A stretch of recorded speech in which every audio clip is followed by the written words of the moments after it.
obesity is a choice. Oh, obesity is a choice. Obesity is a choice. Expand on that a little bit. Well, we know that, first of all, about 95% of the time, there's really no genetic predisposition or component to it. Really? It's a behavioral issue. Yeah. And only about 5-6% of the time or so is there a genetic component associated with obesity. Now, you're not talking about kids that have to eat whatever they're fed, right? You're talking about, it's a choice, I guess, for their parents, though, is what you're saying. Yeah, it's a choice for the parents on what they put on the table, right? And it's a choice once you get older on what you put in your mouth. So what about how much you exercise and things like that? Is that not as a big a deal as the food you eat? Well, yes, it is. But obesity, it's determined 85% of it is what you eat. Wow, 80 to 85%. Yeah, to that extent.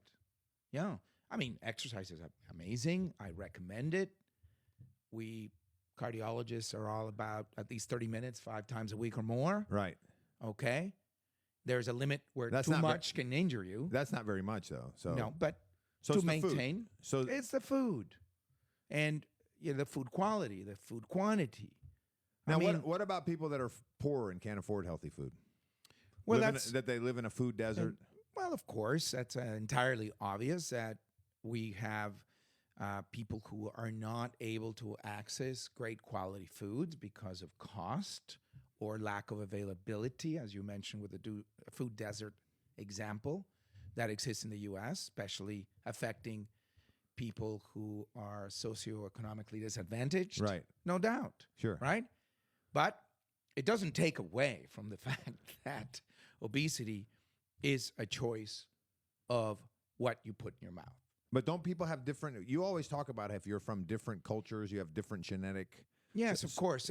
That just tells you how you should eat. So you need to eat like your ancestors. Got it. So if you are from a hunter-gatherer population I'm talking 5,000-10,000 years ago or more. Right. Say you take people who are Native Americans, indigenous populations in various parts of the world that were mostly hunter-gatherers who used to eat extremely healthy. In other words, they were migrating from area to area, usually within a 100-kilometer radius, but they would chase the sun and chase the fruits and chase the plants and whatever vegetable they found. And on occasion, they would catch an animal and they would chase the fish, for example. Right. Right? So they were incredibly adept at surviving in harsh environments, and their food was mostly incredibly healthy while remaining physically active. So they were chasing those food sources throughout the year, and that would repeat year after year after year.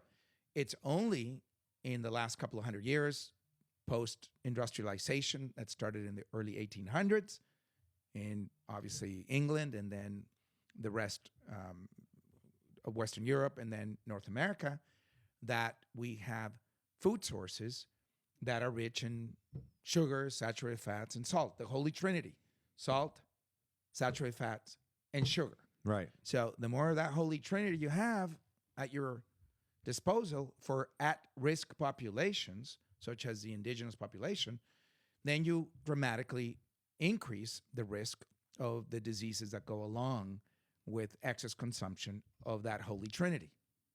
Right? Holy. Unholy Trinity. Unholy Trinity. Unholy, yeah. So the food industry right. knows that these are highly addictive. The food industry worldwide knows that if you put certain chemicals into those foods, they become even more addictive. Like MSG. And flavorings, chemicals. Right. Things you can't even pronounce. Look at the back of any product that comes in a bag, or most products that come in a bag, or canned goods. These are full of chemicals and things you can't pronounce, made in a lab. And these cause, unfortunately, a lot of inflammation in the body that promotes disease. So, the food industry... Which makes you obese. Which makes you obese. You have food intolerances, leaky gut, and then you consume an excess of added sugars, fats, of the wrong kinds of fats, because we have great fats, and like olive oil the and avocado. unsaturated fats, correct, and coconut and others, all the omega-3s and so on. So we have a predominance in the food supply of that unholy trinity: saturated, trans fats in the past, and then you add incredible amount of sugar. And, in 1900, most people consumed 70 pounds of sugar a year or less, Right. right? Now there are populations now consuming, 150 pounds of sugar per year or more. Wow. Double, more than double. Yeah, more than double. So we know that tracks perfectly well obesity, prediabetes, diabetes, and other cardiovascular issues, including heart attacks and strokes and so on. So it's important to learn who you are in terms of your genetics. Are you predominantly someone from a hunter-gatherer background, as I mentioned earlier, or are you predominantly a descendant of those who domesticated animals 10,000 years ago? But those people are fat too. Yes, but that's because, again, they're over-consuming, but they're not getting at the same rate the diabetes, the cardiovascular disease. Sure, but right? we're talking about obesity. Obesity is a choice. So what about like... But it's less of an incidence of it, and less susceptibility to the deleterious effects of those bad foods over a 10, 20, 30-year time span, because, these things take a while to establish damage in our bodies. Our body is so resilient, and so we take 10, 20, 30 years to see the bad effects of a bad diet. So there's time to take corrective action. And, when the food industry, I'll say this and throw it out there, has, predominant profit motives that are responding or answering to shareholders. Right. And, we can go with the Vanguards, we can go to the BlackRock, we can go to the others that have tremendous shares in the food industry to make a profit. Try eating one Oreo. It's almost impossible. They are addictive. Try eating, one Pringle. Right. It's hard to do. Yeah. You tell me that I can have 2 squares of dark chocolate. That's it. I eat the whole bar. Yeah, it's hard to do it, but at least that has 70% cacao. Right. Has the right fats, antioxidants, polyphenols, all kinds of good things. So let me ask you this: the GLP-1 agonists that are so effective in helping people lose weight, like miracle drug. If obesity is a choice, then doesn't that drug prove that it's not a willpower thing? Well, that is causing you to, because of the mechanism of action, the 4 main mechanisms of action of these GLP-1 receptor agonists, one of them is to slow down gastric emptying. So you're going to feel extremely full with a smaller portion of even bad foods. Do some people take Ozempic and they still don't lose weight? Yes. And that's because they're choosing the wrong foods to eat? So even though they're eating less, it's the bad stuff is still overwhelming? That's one. And the other is their population of GLP-1 receptors is not as abundant. So genetically speaking, some populations have more GLP-1 receptors than others. Okay. And we know that pre-diabetics and diabetics damage their existing population of GLP-1 receptors in the brain at the hypothalamic level, in the various organs, including, of course, the gastrointestinal areas. So giving them a drug that stimulates those receptors, the few receptors, is going to be less effective than someone who has a pristine and large number of GLP-1 receptors available for stimulation. So the response is going to vary. And so are the side effects. And so, what percentage of people that you get on that drug do you think is it effective with, in your experience? About 75%. Wow, it's a huge number. And but hold on a sec. Yeah, I don't give it to skinny soccer moms. Right, of course. Okay, this isn't for me to get into my size 2 dress for the cattleman's ball so I can go bid on some. Whatever shitty thing that, Hey, they've got some good awards at those balls. Well, they do. I get it. But, just for you to check me out in the skinny jeans, right? So, no, I have a population of patients that are predominantly diabetic. Right. Okay. Or pre-diabetic. So again, it's all benefit risk. So if you are a type 2 diabetic, 50-year-old truck driver, okay, who's already had a stent, so you're in the secondary prevention group, meaning someone who already has atherosclerotic burden, you've already had maybe heart attack. You got blockages. Or they got blockages in the various vascular arterial territories, right? Yeah. The carotids, the intracerebral arteries, the coronary arteries in the heart, the abdominal aorta, or the peripheral arteries starting in the iliofemoral, groin and below, right? Right. So we're talking arteries, not veins, okay? So if you already have blockage there, you automatically go into secondary prevention, which means we have to treat you aggressively with diet, exercise, because those make a difference, huge difference, okay? Is that the Plus choice medications. Is that the choice you're talking about, diet, exercise? Is Diet- that the essence of the choice? In the primary prevention, Right. when you're starting to go into a BMI of 25 to 29.9, absolutely. That's it. Most do not require medications. They require nutritional advice and staying with it and positive reinforcers to, over time, acquire cognitive behavior modification. Yes. In secondary prevention... What do you mean by cognitive behavior modification? Well, you teach them to eat, make the right choice, Got and it. control their portions. And if they're going to sin with a nice dessert once or twice a week, it's a limited portion. It's real ice cream with the real fat and none of these low sugar products. I was at a birthday party on Saturday, a kid's birthday party, and they had ice cream, and it was a cheat day for me because I knew I was going to this party, and the ice cream was low fat, and I remember what you taught me, and I didn't eat it. Absolutely outstanding. Should have gone to the hostess and go, "What is this? You know nothing." Well, okay, get the rice ice cream, or I'm not coming to next year's party. Well, this is at Andretti's. That place is crazy. Have you ever been to that place? That place is crazy. So, whatever. But you get my point. Yeah. So yes. So, the proper nutritional advice for the genetic pool that individual comes from, again, because some are able to tolerate more of the foods of the unholy trinity, just because their liver and pancreas and muscles and other organs are better adapted. I can eat more bread than you can, for example. Oh, for sure. No question. I have indigenous blood, a lot of it, probably from Mexican Indian after the conquest of Mexico. Right. And also my family on my father's side, my father's relative was one of the conquerors that came with Cortez. Right. In 1519. Damn bastards. So anyway, in the end, my family got some land and so on and so forth, ended up in northern Mexico and New Mexico. And I know they mixed with the locals over the following few hundred years. So late 1500s, 1600s, my family on my father's side was in those now southern United States. Right. So they mixed with the locals who were indigenous, who had come over from, Manchuria and maybe northern Siberia, there's 15,000 years or more ago, right? And populated these areas. And I think that's pretty well established that they walked across, at various times during the melting of the last glacier maximum. Right. For those of you that like the term low glacier maximum, huh? It sounds like a woman telling you she's not having sex with you. That's like your low glacier maximum.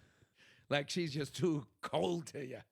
But, who's ever... Can you link sex with your girlfriend in the actual ice age? Huh? Challenge. Anyways, baby. So here's what happened. I have a predominant of the genes. The FTO genes are called, the fat tissue obesity genes, mostly located in chromosome 16. I have more of those than you do. Right. So you and I can eat, let's say we're the same age, same gender, same level of activity. We work out 5 times a week, 30 minutes. But you eat, say, 4 slices of white bread. Each one has 10 grams of sugar added to it. I eat the same 4 slices for a year, and guess what happens?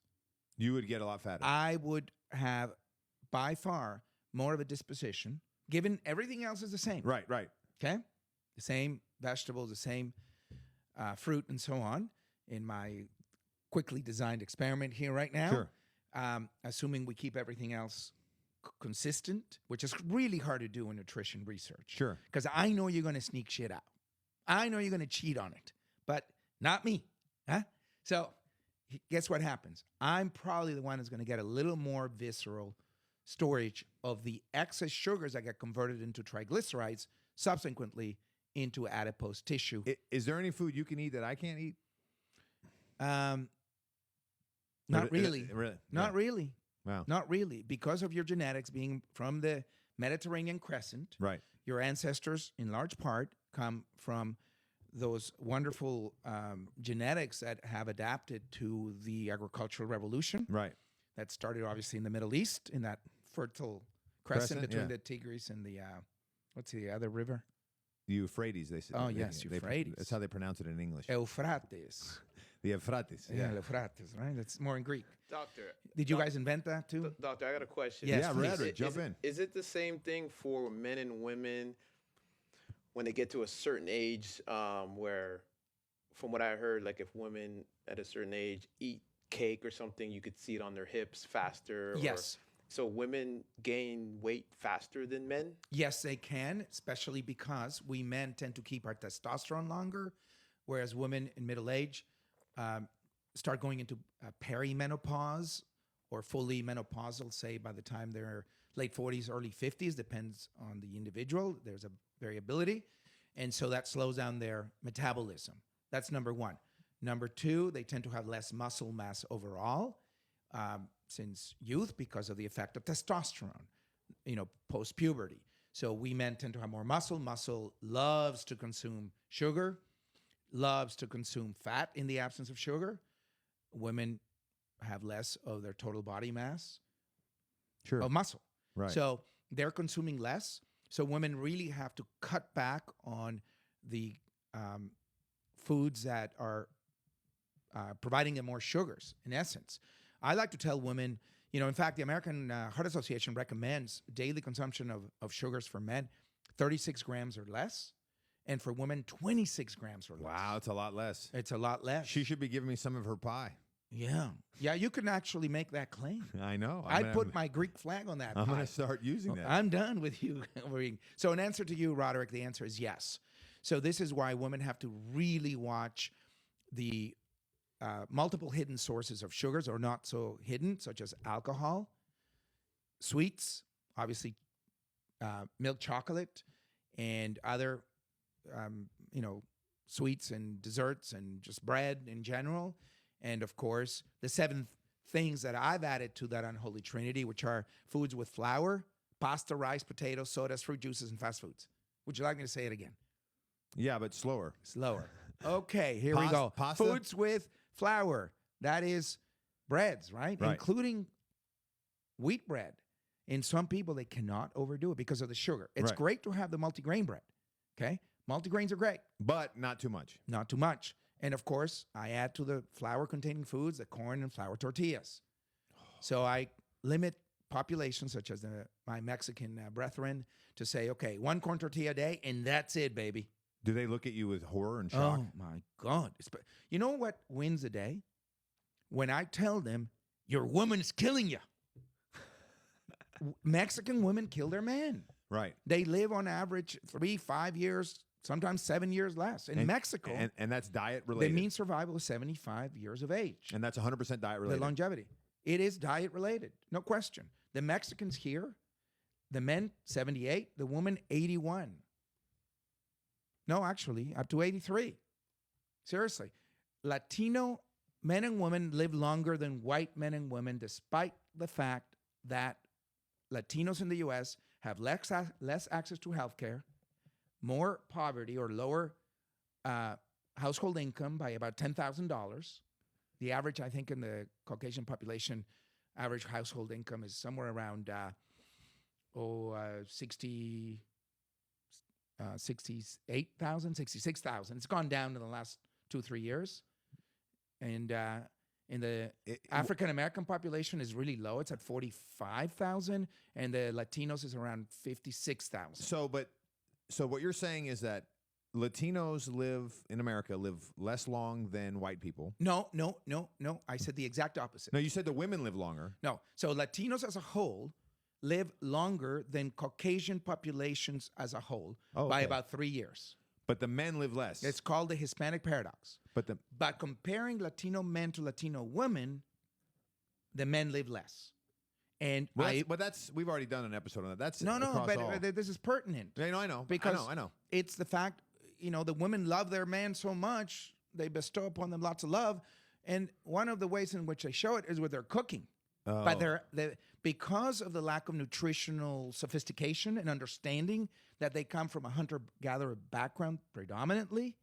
I mean, I have Spanish blood, but I probably have more indigenous blood than Spanish blood. But right? So the women feed them the tortillas, the 7 things I just mentioned, the flour-containing products, pasta, everyday pasta, rice every day with a stack of tortillas, right?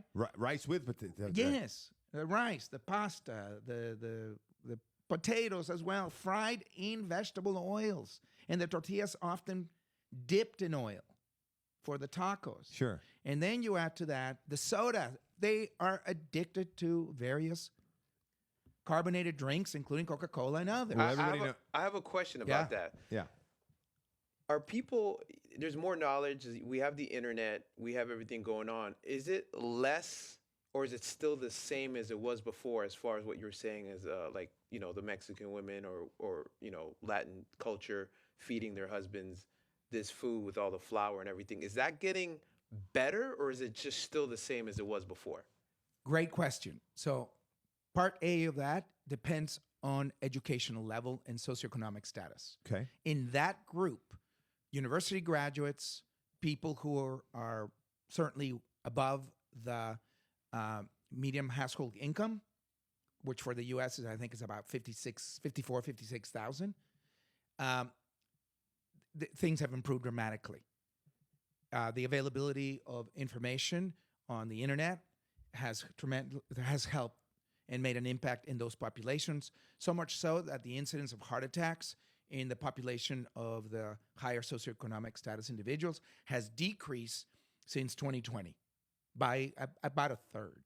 Wow. Yeah, and that That's goes impressive. for African-American populations, Caucasian populations, and the Latino populations, okay? Dramatic. Now, if you talk about people that have high school or less, Getting worse? Old taco. Same situation. Is it getting worse? It has not. It has probably gotten worse because of the COVID pandemic. Right. With all of the problems that we have had with more sedentary lifestyles and so on. This is why the Latinos had, with the Native Americans, the highest hospitalization and mortality during COVID, the original COVID pandemic 2020 to the end of 2022, because of the more predisposition for pre-existing conditions such as prediabetes, diabetes, hypertension, dyslipidemia, and tobacco abuse. So the Latino, lesser educated, lower socioeconomic groups were highly affected by COVID, and to the same degree as Native Americans, and I'm talking about Alaskan Natives as well, about Pacific Islanders. Inuits, we now know to say. And Inuits also in Canada, and more so than the blacks. Now, you'll never hear that on TV. You'll never hear it on any, well, that's why cable news. That's why you tune into the Leverage podcast, so you get the real skinny. So look it up. These are statistics, and you're going to say, oh, didn't know that. But there's a reason for it. It's because in the lower socioeconomic groups and the Latino populations, from a more indigenous background, we have higher incidence of the pre-existing conditions that we know are fertile ground for the COVID-19 virus, especially Delta and the original Alpha, the original iterations of the virus, to have been more virulent and far worse. So, yeah. Assuming that obesity is a choice, which we're discussing now. Yes. For some people, it's not. For some people, it's not. So let's go to that extreme first and get that out of the way, and then we can discuss. Okay, so I'll be quick. Who is it not a choice with? Yeah. So there are people who have definite genetic abnormalities, okay? But what percentage of people? Monogenetic, which is one gene predominantly. Those affect the monogenic and polygenic are less than 5-6% of the entire population of obese individuals. Of obese individuals? Yes, of all. So you're saying it's not a choice for only 5% of people? That's correct, 5 to 6. What conditions? Well, they have, for example, the most common are the leptin receptor and leptin pathway mutations. Okay. So leptin is a hormone that we secrete from our fat that goes to the brain, to the hypothalamus, to the arcuate nucleus and the nucleus accumbens. Everybody take a drink. Nucleus he just accumbens. Said nucleus accumbens. And so they basically trigger a sequence of events. When we eat, a normal individual that has normal leptin function and leptin receptor, and then all of the proteins along that pathway are all normal, the circuit goes as follows. You eat something fatty, sugary, leptin gets released, it goes to the brain and engages with the receptor over there at the arcuate nucleus, and, on the medial part of the what is called the paraventricular nucleus in the hypothalamus. And from there, it activates what is called POMC, which actually stands for pro-opiomelanocortin. And that one releases something called alpha MSH, which engages to a receptor called melanocortin receptor 4. And when you activate that receptor, that one sends a signal to the satiety center to say you're full. Okay. So what is a mutation along the way? Well, the receptor won't recognize the leptin, or you just don't make enough leptin. But you have genes that are the null genes that you got from mom and dad, so that's from both parents, that do not make the leptin. So that's called lipodystrophy. So you just eat, and you're going to be a diabetic and morbidly obese. How can you know if you have that condition? Well, because these are teenagers that come in that are way above the 95th percentile for their age. Is there a genetic test? Is there a way to figure out? Yeah, of course. Okay. So you do a biopsy and you determine they have, lipodystrophy, various kinds, or other genetic anomalies like Prader-Willi syndrome or Lawrence-Moon-Beetle or syndromes. Okay. They're very rare. So these are super rare. So why do people say, oh, no, it's genetic. I'm fat because I'm just genetic. Convenience. Right. Because the AMA said back in June of 2013 that obesity is a disease, that it needs to be treated, medically. Right. And so it got recatalogued as a disease. Sure. And look, I understand why they did that, right? I get it. Right. But we really need to look at the root cause. We have to look back into photographs of the 1960s and 70s. Are you going to start talking about Eisenhower again? We can talk about all of that, of course, but the bottom line is, what was the incidence of obesity in adults back, say, in the 60s and 70s? What was it? 5%. Yeah, 5% or less. I know that only because I listened to the Leverage podcast. There you go. By the way, everybody, this is the Leverage podcast. Yeah, tell us, who are we anyways? Yeah, this is the Leverage podcast. I'm your host, Davio Venturis. I'm joined, as always, by the esteemed cardiologist, Dr. Federico Macy, otherwise known as Dr. Suave. And we're also joined by our talented producer, Roderick Mentis, who this was a topic he said, guys, I got to get on this one. So he's going to join us more than usual, rightfully so. So continue. Sorry. So what happened? We had less than 5% obesity back in the 70s, 60s, and you see it in photographs from the time.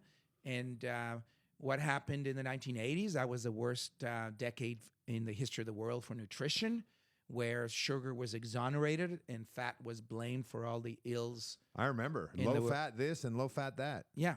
And, so the FDA, the American Heart Association, the American Diabetic Association, the Surgeon General, the,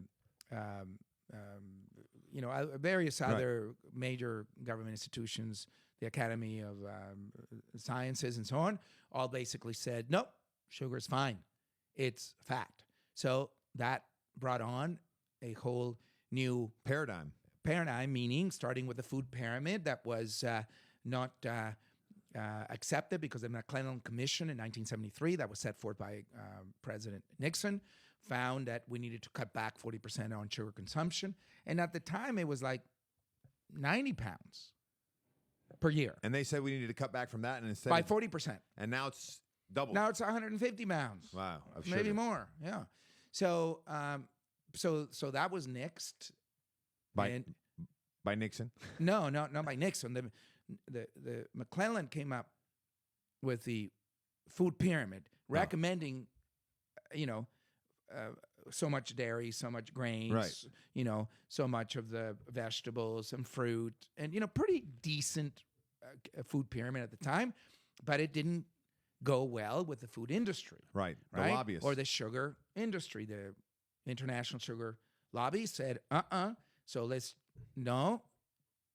take away some of those recommendations and let's go for the theory that was never proven that fat causes heart attacks and strokes. That's a zombie lie that people still believe. Yeah. And so, the studies, Mr. Fit and the Women's Health Initiative, despite spending, $500 million on each, and another study that looked at putting people on a medication to lower cholesterol, the results were marginal at best. And one of the studies that actually recommended a low-fat diet, those people died quicker than the ones that ate whatever they wanted. Wow. Yeah.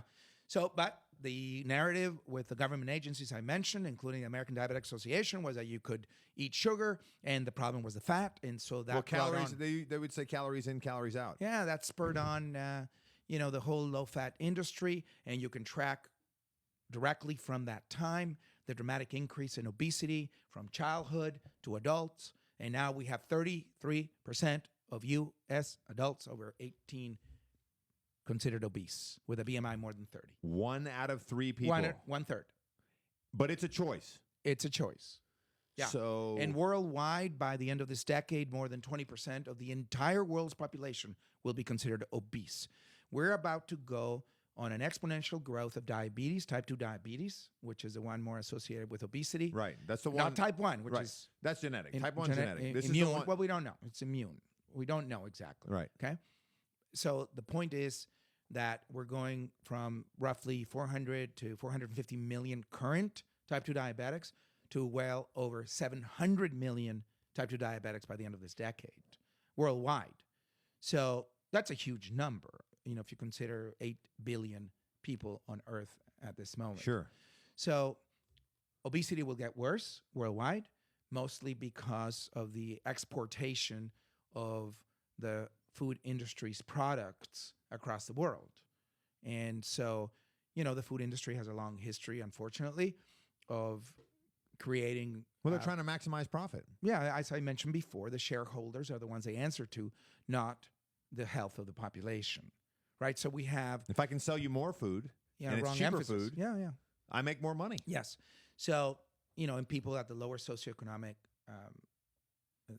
strata of society are faced with more restrictions because eating well is a bit more expensive, as we all know. Fresh vegetables and fruit and grass-fed, beef and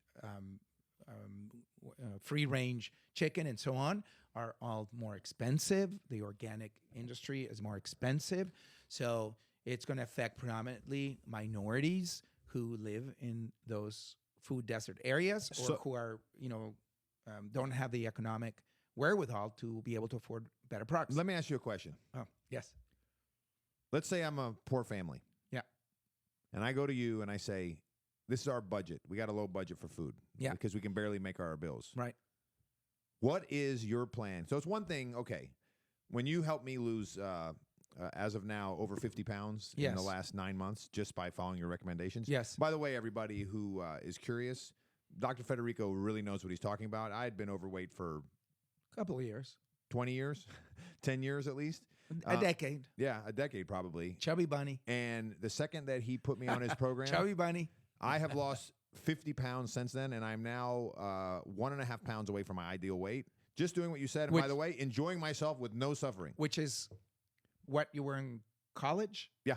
Yeah, I'm back to my college When weight. You were playing basketball 5 hours a day, yeah. And football. And I'm not exercising. Not getting tired. Right. Right. I'm not exercising a ton. I am exercising a bit, but not anything excessive. Very easy to get to that. So, but for me, it was easy because I can get grass-fed beef. I can get organic vegetables. The cost was not a factor. What would be the plan for the family that doesn't have those kind of resources? Okay. How can the poor person? Because if it's a choice, this is what we're this is what we're arguing. So, how would you get them to get similar results. Let me throw you a statistic with first. less money. Yeah, go for Great it. question. First, the Harvard School of Public Health looked at this very question about 10 years ago. You mean Harvard? Harvard, yes. Yes. So, findings, I'll cut to the chase. The difference between, for a family of 4, eating healthy versus unhealthy, as defined during a 1-year time frame, was $500. $500 for a family of 4. So here's what's going on. So Lack that's $1 of knowledge. a day. That's like $1.50 a day. $1.50 a day. Yeah. Say family of 4. Yeah. Look it up. Okay. So here's what's going on. Unfortunately, choices. So given a fixed budget to buy food, which unfortunately has become dramatically more expensive in the last 12 months. No, that's a demographic issue. Well, it's a fact because of the war in Ukraine. Right. The wheat and other grains, because of inflation post-COVID, and other reasons that we shall not go into right now. But those are the main two. That's for another podcast, right? Yes. Bottom line is, essential foods, whether it's eggs, bread, right, meats, you name it, there are, whether it's 5% all the way to 20, 25% more expensive. Sure. Somewhere in that range, depending where you live. So it has become more difficult. So the study from the Harvard group was predating this recent even 40% phenomenon. Increase of $1.50 a day, there's still only $2 a day. Perhaps, yes. To eat healthy. Got it. But here's the point. So it's about choice in my mind. So you have to be incredibly aware, as my good friend McMahon, we had her on the podcast. It's still our most popular episode. Right? She talked about having this type of impact on various schools of teaching nutrition. Right. Whereby with a very similar amount of money, she could eat, or she has a large family, 8 children, right? Feed her family very affordably because she studied the choices she had. Right. And had a variety of different memberships. I encourage everybody to listen to that podcast. Yeah. It's amazing. Her story is remarkable. Basically, long story, to cut it to short. She was on death's door. Yes. And she changed at her age diet, 23. and now she is like a supermodel. Exactly. So, so she, in essence, has a membership, say, to Costco and other establishments. She gets to buy in bulk. She plans out her meals week after week. So she takes the bull by the horns, okay? And that's what we have to do. You cannot spend the money going to get fast food. And we know currently, especially in the lower socioeconomic groups, especially African Americans, especially Latinos, they are going as a family to a fast food establishment one time a week or more to eat at a fast food establishment, okay? The young individuals under the age of 30 and below, or 35 and below, sorry, they eat 45% or so, have a fast food meal every single day. Wow. Well, there okay? you go. Yeah. But in ages 35 to 49 or so, it's about 36% of the time that they're going for a fast food meal every single day. And it's more predominant in people with lesser education and those that are at the lower income of our society. So I think education about nutrition is the key, starting with children in kindergarten, obviously elementary school and middle school. And listening to this podcast. And the parents need to also start and say, okay, I know it's convenient for me to go by the drive-through window at some fast food establishment where for $15 I'm going to get, 4 burgers, fries, and some soft drinks on a special, but I'm really poisoning my children long term. That's poison. Yes. And especially women who are pregnant, eating fast food, they're causing an imprinting concept to their fetus. Where the fetus craves those foods. The epigenetics, the proteins around their genes are being altered to eventually crave sugars at an earlier age. Well, it sounds to me that one easy change that people, even of people who can't afford it, that one easy change that people can make is get water instead of soft drinks. Absolutely. And that is a great point. And you can add, a little lime to it to give it extra flavor. Sugar-free beverages ought to be the rule, and sweetened beverages ought to be the extreme exception, if rarely ever consumed. And really, they are catastrophic for the general population. Gentlemen, yeah. This knowledge is great, but we have to factor in, of course, we already know, but when you're hanging around with people that eat fast food all day, that order DoorDash and Uber Eats, it's hard to drink water and eat right when you're surrounded with your family members that are going to cookouts and doing all these things. Right. So, when you're around people that are not doing the right thing, it's hard for them to do the right thing. You know what I mean? So correct. It's tough when food tastes really good. Right. And now you're drinking water and eating whatever you're going to eat. But all of this is not genetic. It's a choice. Yes. But I will say this in the defense of people that may feel like this, but some of them don't have the knowledge. So is it really a choice if you don't know any better? Yes. Okay, so tell me. You're overweight. You're obese. You go see the doctor. The doctor says, okay, you're 5'5", 24-year-old female. You weigh 225 pounds. Your ideal body weight ought to be 135, 140 tops. Sure. On a bad day. Doctor, what can I do? Doctor says, eat my Chubby Bunny weight loss diet. Here, that much is your protein. Try to do chicken, fish, and red meat no more times. For the people listening in their car, he just held out his palm.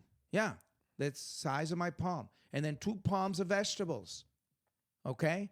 And don't add creamy dressings. Vegetables like potatoes? No. I said the 7 things earlier that we should try to cut back on. The vegetables are broccoli, broccolini, Brussels sprouts, cauliflower, spinach, collard greens, peas, carrots, zucchini, bok choy. Add a few more, please. Cabbage, etc. Right? That much. The 2 palms.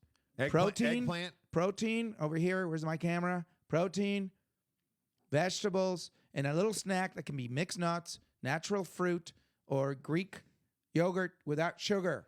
That hand. Okay? So you do that a couple of times a day. You consume 1 liter to 2 liters of water. You can add lime to it. You can do mineral water.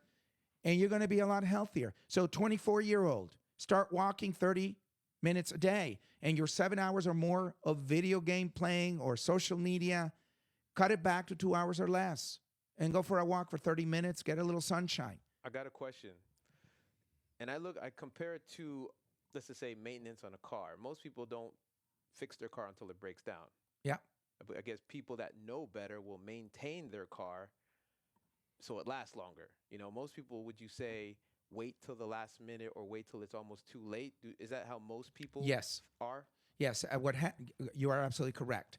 Till there's an acute problem. Maybe that girl was diagnosed with gallstones because she ate half a pizza, threw up in the restaurant, was taken to the ER, was told you have gallbladder disease and you need your gallbladder out.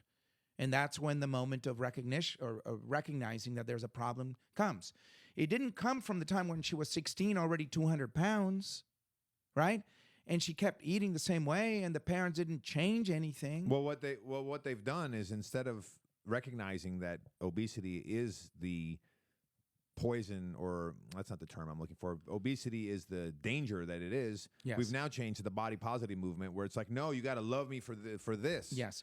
But for you, when you see people like that must break your heart because you see the long-term consequences. And correct. And those long-term consequences that we've already mentioned many times, the cardiovascular disease, negative outcomes, strokes, heart attacks, heart failure, kidney failure, aneurysms, erectile dysfunction. It's not just death, it's suffering. Yeah, dementia, vascular dementia, et cetera, right? So it will happen, but it'll take 20, 30 years. That's why people aren't in such a hurry. Right. And so to change your culture, to change what you've learned at home, to change negative behaviors that you see with your friends when you are invited to a happy hour on a Friday at 5 p.m. and you're going to consume 2 or 3 margaritas, each with 400, 500 calories of sugar in them. And on top of that, some nachos with fake cheese products, because it's not real, with a bunch of chips. They actually call it real cheese, but that is a trademark term. No, that's a very sneaky how the food industry does it. If you see something called real something, it's not the real thing. The other way. Yeah, yes. it's a trademark term for fake There whatever. You go. Correct. So at some point you realize, girls or friends, that's not me anymore. I don't invite me to go have those pizzas or those nachos and the del queso and other such foods that are so harmful to me. My doctor just laid into me. I'm trying to do what's best for me. Why don't we all go for a walk? Why don't we all make better choices? Let's go and have a salad, and we can have our chicken grilled on top of that salad with olive oil and not ranch dressing or other sugary dressings. And at the same time, let's do the skinny margarita, not the regular one. Or a ranch water. There you go. For those who don't know what ranch water is, when I was in Greece, nobody knew what a ranch water is. That's a tequila soda and lime. There you go. No sugar in it. Less much, 40 calories or what have you per serving. So the point is, we have to make an emphasis on this. And I never heard one person from the government or any agency during the 2020 epidemic with COVID-19, with Alpha and then Delta, say, hey, get in shape. Let's improve our nutrition. Right. Go and exercise. Get some fresh air. Get some sunlight. That is the best way to fight a virus like COVID, because COVID ravages, people who are already diabetic, older individuals with all of these pre-existing conditions I've mentioned already. So, it's a question of choice, and it's our individual responsibility to become aware of where we can improve our health.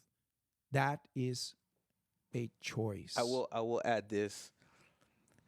I believe it's a choice too, but I will say, when you're around the people that you want to be like, if you want to be rich, if you want to be healthy, whatever you want to be in that environment. If you want to learn another language, be in that environment. It's just harder to do these things when you're around the people that are doing the opposite of what you want to be. And that's the choice. That's the choice to say, look, I don't mind hanging out with my girls that are getting high, drinking, Cuba Libres, with the Coke and the rum, and, having all kinds of really sugary snacks. But girls, I'm going to order a glass of wine instead. Or I'm not going to have those sugary foods, those empanadas, or, fried plantains, or, depending on your culture, it could be, the gyros with the thick bread. Gyro, come on, please. You have a Greek. Oh, el gyro. Está bien, el gyro. You know what gyro is? A gyro is how much money Mexicans send back to Mexico every year. That's a gyro, right? Remittances. You know how much Mexicans send? Millions. Millions. Come on. $55 billion in 22. Wow. It is the number one income producer for Mexico. Of foreign currency. Of all, including oil industry, including tourism. Wow, I didn't know that. Wow. Yeah. So, keep them coming, right? So, look, it's not easy. Nutrition is difficult. To go against your family, your culture, to betray your genetics, to go with your friends that are going to pizza joints and burger joints and able to have French fries. Why? Because every group has that girl, usually a white skinny girl from Western Europe, that can eat whatever, and she's still 5'8", 122 pounds. And everybody goes, how do you do it? Well, yeah, she's from a agricultural revolution background. Right. Right? From 10,000 years ago, her family, her ancestors have been eating shit. Lots of fat, lots of sugars, right? And so they've adapted. The diabetics in that population died off a long time ago. Nice. It's only when they abuse it and abuse it and abuse it in middle age, that's when I see the chubby bunny, Caucasian, Western Europeans come in and go, my back hurts and my knees are out and I'm snoring and I have sleep apnea and I feel terrible and I'm depressed and yes, I'm fat and yes, I consume 4 pizzas a week. It's only when you overwhelm the system. Oh, and I go, oh, you're starting to develop prediabetes. I get it. You're 300 pounds, 5'6", and your cholesterol looks pretty good, actually. Your blood pressure's still okay, even though they're depressed with all the other problems I just mentioned. Sure. But they're not full type 2 diabetic. You got a Latino woman at 35 with 10 pounds overweight, and she's on insulin. Again, because she comes from a different genetic pool. We have African Americans from Western Africa, Eastern Africa, completely different genetics. Right. And some are more predisposed to hypertension, to prediabetes, diabetes. There's more and genetic so diversity within Africa than there is between Africa and everybody else. Exactly. Yeah. And so that diversity has created different risk groups in the populations. I see all of them. I see people from the Middle East that are 5'7", say, 165 pounds, horrible type 2 diabetes with 3 vessel disease because they were hunter-gatherers, sheep herders, agricultural people by accident, not because they were part of organized societies and creating cities that had to feed hundreds of thousands or millions of people. Right. Starting, 5, 8, 10,000 years ago. So to answer his question, you have to love yourself and take into account just because my friends are eating this food doesn't mean I can or want to. Yeah. And that's a choice. And you also got to remember about peer pressure, Yes. Yes. I went to Fish City on Friday for happy hour. They had a $6 burger, but I got it with vegetables.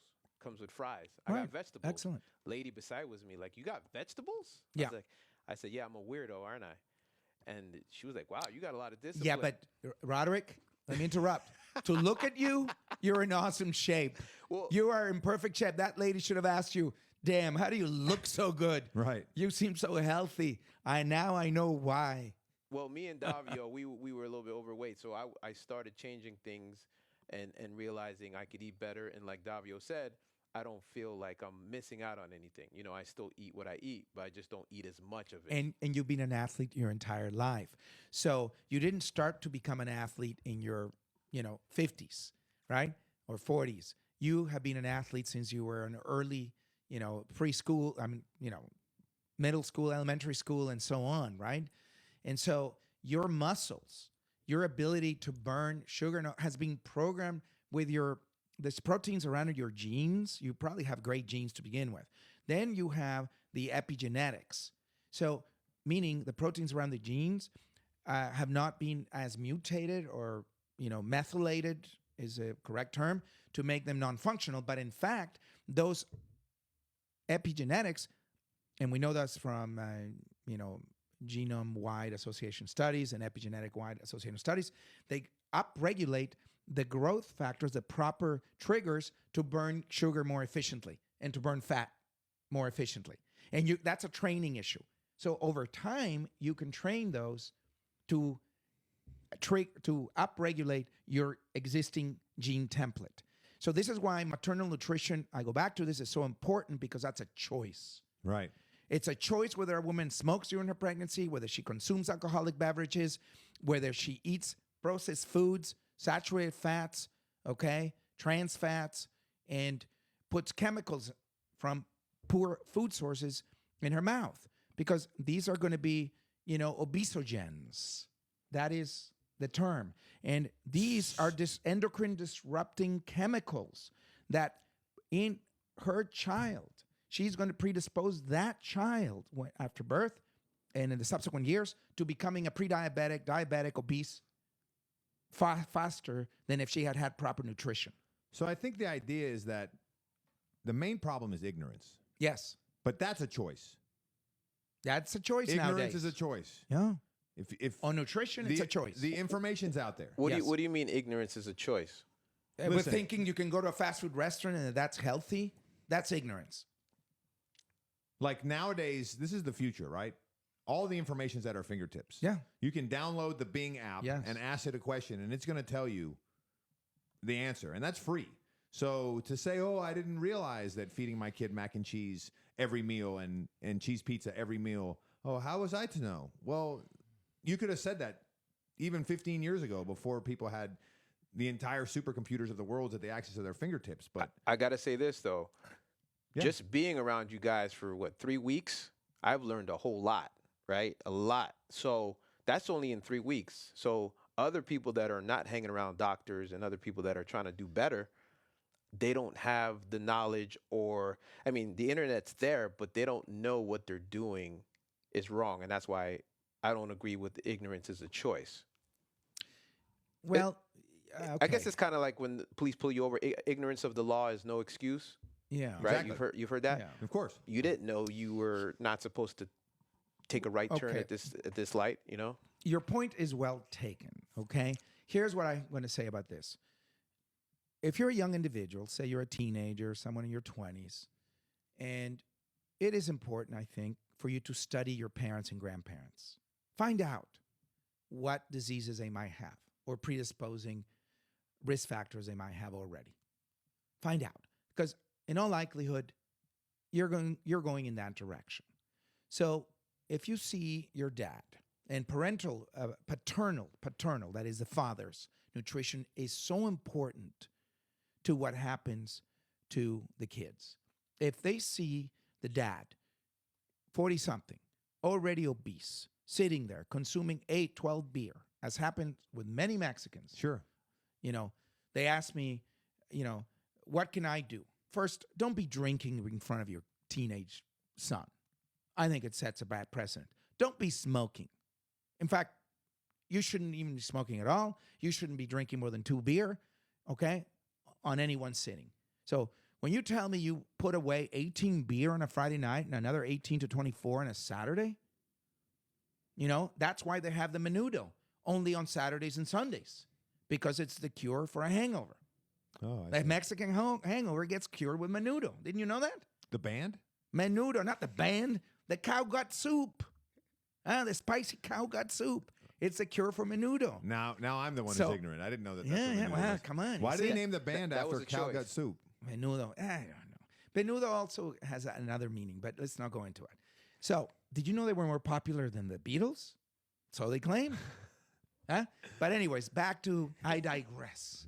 Right? So You brought up menudo. that's why you go, can I get menudo on a Wednesday? No, dude, because the Mexicans get paid on Fridays. So that's when the consumption of the alcohol, goes up, and the menudo's ready to go on Saturday morning. And the same on hangover. Sunday morning. Right. Yeah. They don't get paid on Tuesdays or Wednesdays, right?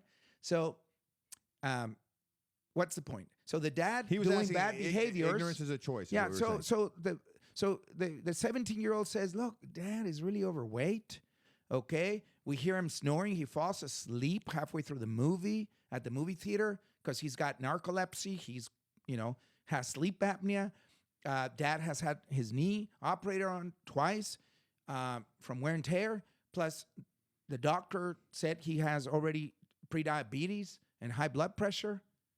Okay? What does he eat? And here's the woman bringing him 8 enchiladas and lots of beans and lots of rice and a, gallon of Coke. You're 17. You got to be looking at that going, I'm too beautiful. I am vain. I'm not going to do that. He looks terrible. Right. He's 5'8", 230 pounds. He's 70, 60, 50 pounds overweight. Yeah, but most people don't associate themselves with their parents. Like when you're young, you're going to get old, but you don't really think things are going to happen to you. Intellectually, you're going to get old, but you don't. Yeah, exactly. That's exactly you don't right, associate Roderick. it That is until why you get there. Right. Roderick, that's why we're doing this podcast. That is why we are keep within our lane on health to promote healthy living, awareness, education, and hopefully some good tips on how to prevent disease, because it's going to come for you. And today's society, The future's coming. the You young can't escape people, it. yeah. Is that a Yogi Berra, yogiism? No, but I'm going to workshop it. I'll try to get it better. I think that's a yogiism. You copied it, huh?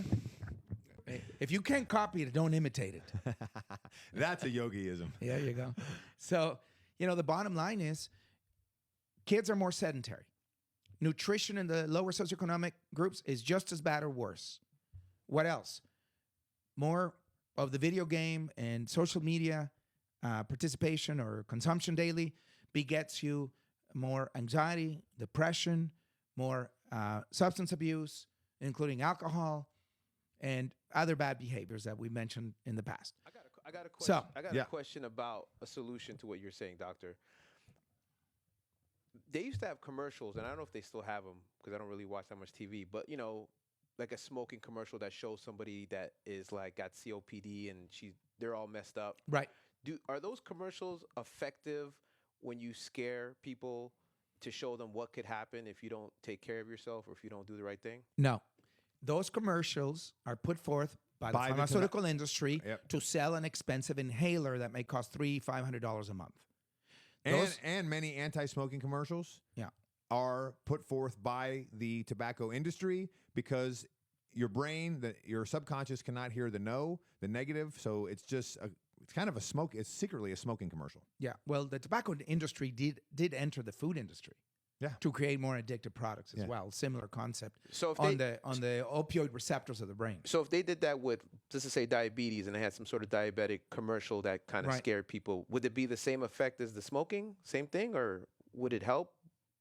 They're already there, but they're intended to sell an expensive medication.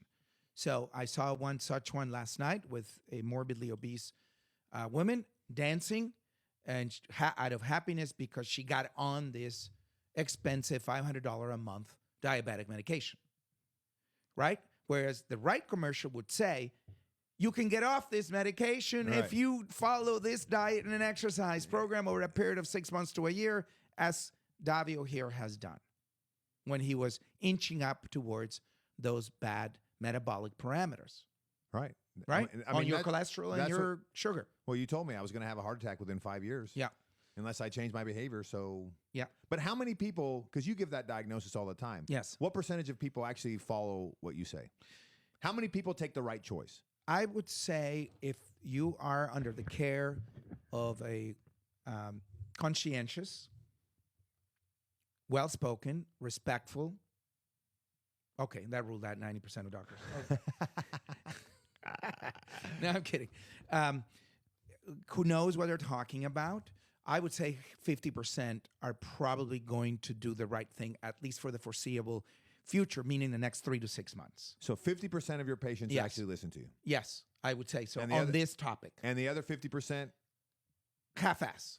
Obesity? But not enough to make a significant impact. 2 pounds down, 2 pounds up, 3 pounds down, 3 pounds up. When they need to lose 30, 40 pounds. Yes, correct. So, but again, it all depends on connection. You have to have the connectivity to your patient, and the patient has to feel trust in you. You have to earn the trust, and then it has to be reciprocal. They trust you, you trust them, and over time you build that rapport so you can attain cognitive behavior modification on food eating disorders, on physical activity, in other words, eliminating sedentary lifestyles or mitigating them, and working on the other components of the TAOS acronym. Remember TAOS? Right. Tobacco, alcohol, overconsumption of poor quality foods, and also sedentary lifestyle. Also portion size, and then avoiding sedentary lifestyle, the TAOS. So that takes a lot of visits with an individual over time, and then congratulating them when they do something positive, where they have, some degree of weight loss, improvement on their blood pressure, cholesterol, diabetes, and so on, with the message of, you're going towards a point where I can take you off 1, 2, 3, or all 4 of your medications. Right. And that is a wonderful positive reinforcer that should be part of the message.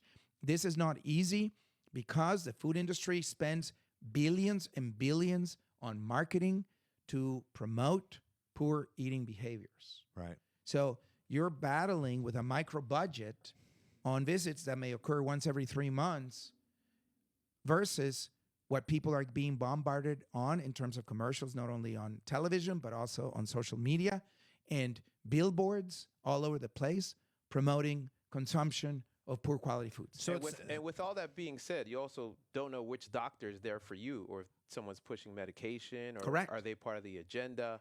So we don't, You have to know who cares and who doesn't. I want to say something for doctors. Most doctors would rather have people become healthier and be off medications. It's not the opposite, and the implication is not correct. The American Medical Association, American Heart Association. But how many doctors have nutrition expertise? Well, expertise, very few, because it is not on our curriculum during medical school for most. So you have to go out of that realm and go get the information and then spend time with people, because it does take quite a while to be able to bring that message in a trusting way, in a kind way, non-judgmental, non-moralistic, understand the background of that individual, in other words, their genetic makeup, their culture, where they're at in life, in other words, their age, their gender, level of activity, stressors that may be going on, put it all together and have an open discussion, and then map forth a prudent diet that fits their particular needs at that moment, their budget, and clearly gives them step-by-step prudent information. So it sounds like it's tough. It's very tough, even for doctors that are very well trained in nutrition, of which there are very few. So, like, if you go on social media, all right, Roderick, if you go on social media and you hear a doctor promoting some nutrition advice, run. It's probably not coming from an expert. Oh, well, we have friends that listen to the wacky stuff about eggs feed viruses and all that stuff. So it sounds like, in conclusion, obesity is a choice, but it's a very difficult choice because we have so much conflicting, like, people are just ignorant. Well, you're being bombarded, as Roderick pointed out, with negative influences. Right. Okay? Every day. And you've got very few positive LeBron ones. James telling you to drink Sprite. Yeah, I mean, I have a bone to pick, with Charles Barkley promoting Taco Bell. And then he himself goes on a GLP-1 receptor agonist, I don't know for how long, 3-6 months, loses 60 pounds or so. And he's selling Taco Bell. I mean, dude, really? Charles, I challenge you. Give me a call and stand on that platform and tell me that you're right. Come on. Most people can't afford those medications. They're $1,000 or more a month. And yet they will listen to you on selling $5 meals on Taco Bell. Come on, you don't need to sell out like that, dude. You're too smart. You got too many good things. Don't do it. And other celebrities as well, promoting the McDonald's dates, promoting all kinds of sugary drinks and other foods. Well, the profit margin's way higher in unhealthy food, so they are able to afford much more advertising. So it's a choice, but the choice is difficult because you have the overwhelming advertising dollars pushing you to make the wrong choices. Yeah, and the getting more subsidies for foods from which things like high fructose corn syrup is made from, et cetera. It's the wrong approach. Right. And I think the best thing is to really, if you're going to subsidize the food industry, you should be subsidizing fruits the and farms, vegetables, the organic farms, fruits, vegetables, pistachios, and nuts, and so on, that we know are extremely healthy for people and that they can consume. And so we should make every effort to make them more affordable. And maybe it's just a pipe dream, but that is the way I would do it if I were at that level as a consultant for Health and Human Services and nutrition advice. I have a question about choice. I just thought about it right now. Yeah. Is alcoholism or smoking a choice? Those are different. Okay. The reason I'm bringing those up is because I think maybe, and I don't know, but with food, there's some addictive traits there that might be harder to stop, right? Yes. Food does not meet all the criteria for addiction, the 4 major criteria for addiction. So, again, we're getting a little bit more in depth into this. Food itself is it's a bit controversial as to whether it's addictive or not. I happen to be of the opinion that some foods are addictive. But for example, let's say you consume 12 donuts today, okay?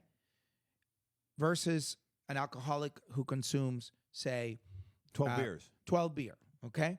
That alcoholic tomorrow is going to go into a little withdrawal from the absence of alcohol the following day if they don't consume some. Right. Let's say that's their pattern. They're consuming 12 beer every day for a period of 6 months.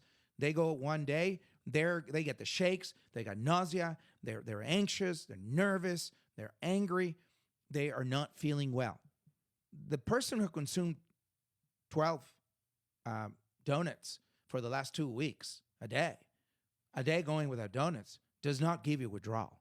Well, but they have to substitute some other kind of sugar. Well, they eat some other foods, but Right. or no, I'm talking that as an example. Right. Any source of sugar, Right. there's no withdrawal from Got it in the same way. Right.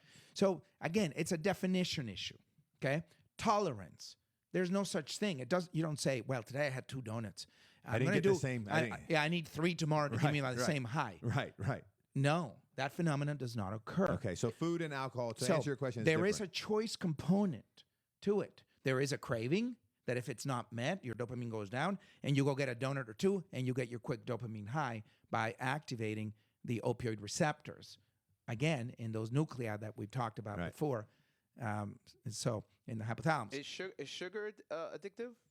So yes, as I said, it meets some of the criteria, but not the entire of the criteria because of the tolerance and of the withdrawal phenomena that you do not see with sugar, that you do see with substance use disorders, like alcohol, tobacco, opioids, like fentanyl, crack, heroin, methamphetamines. Those you are definitely, you develop tolerance, so each time you require more to get the same level of high or euphoria, and you crave it and want it at a higher level each time, and so there's tolerance and okay, so yeah, I don't want to repeat myself too many times. It doesn't meet all the criteria. Got it? So I think part of it has an addictive component, but it has more to do with flavor. It has more to do with the culture and psychological. The psychological of depression overlaps obesity in adult women about 70% of the time. 70%. 70. I think that's worth repeat. It's huge. Obesity overlaps depression in women. They coexist. If you had a Venn diagram, they would be practically on top of each other. And so a lot of women get their quick reprieve from depression by consuming a lot of sugars that liberate and cause, at the level of the brain, serotonin, which is the neurotransmitter that's low in depression. So the medications to treat depression, the SSRIs, for example, are there to decrease the breakdown of serotonin. Selective serotonin reuptake inhibitors. So they cause you to have a little bit more serotonin for a short time. That gives you a little mood stabilization. So consuming a lot of sugar and fats give you the same thing for a short time. For a short time, but then ultimately, because of the receptors in the stomach that communicate with the brain, and you release a little serotonin for a short time, and so it gives you that little happiness. And so it's a way to treat depression with food. So when people say I'm an emotional eater, so anxiety, depression, that's what they're doing. They're basically saying I need to increase my serotonin intracerebrally, and I do it with food that gives me that pressure. Whereas you're better off taking a walk. Correct. Or playing with your friends. Correct. Social connection. Correct. So I think in conclusion, we can establish pretty much obesity is a choice. For most people, it is. 95% of people. Absolutely. It is a choice. I was at the office. This is where I'll end with. Put me on the screen, Roderick, so you can see my... So I'm at the office this past Saturday, okay? And direct rep comes in and sees me eating some vegetables. I mean, I had raw broccoli, little tomatoes. The little trays they sell at Walmart? Yeah. That have those veggies with a little ranch in the middle. And it has celery and carrots and so on, okay? Got a little bit of cauliflower. And she looks at me and goes, oh, I see how you stay in shape.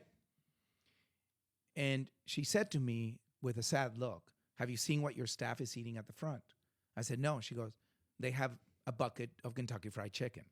And now all of them on a weekly basis for the last year say, how come I can't lose weight? Will you put me on Ozempic? Will you give me some phentermine? Will you give me an appetite suppressant? Will you give me stuff, please? Every single week.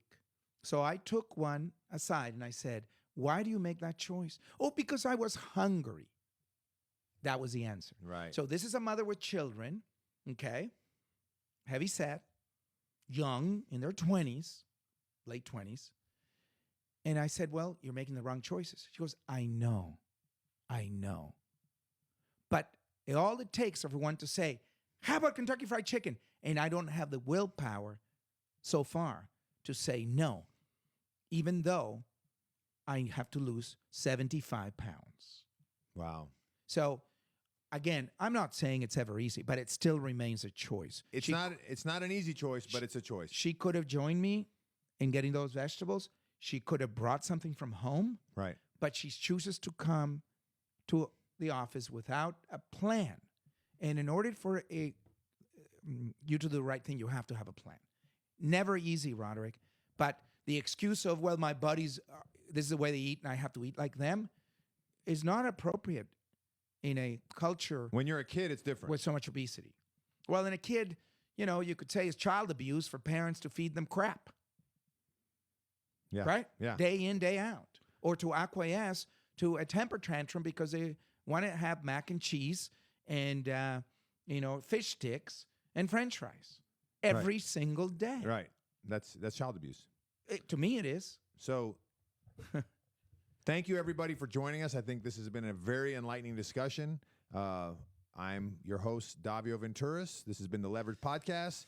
We've been joined by the esteemed cardiologist who's trying to save the world one piece of broccoli at a time, Dr. Federico Macy, Dr. Suave, and, of course, our talented producer, Roderick Mentis. Thanks for joining us, and I hope you guys join us again. Follow us on YouTube, Spotify, Facebook, Instagram, and TikTok. See you guys next time.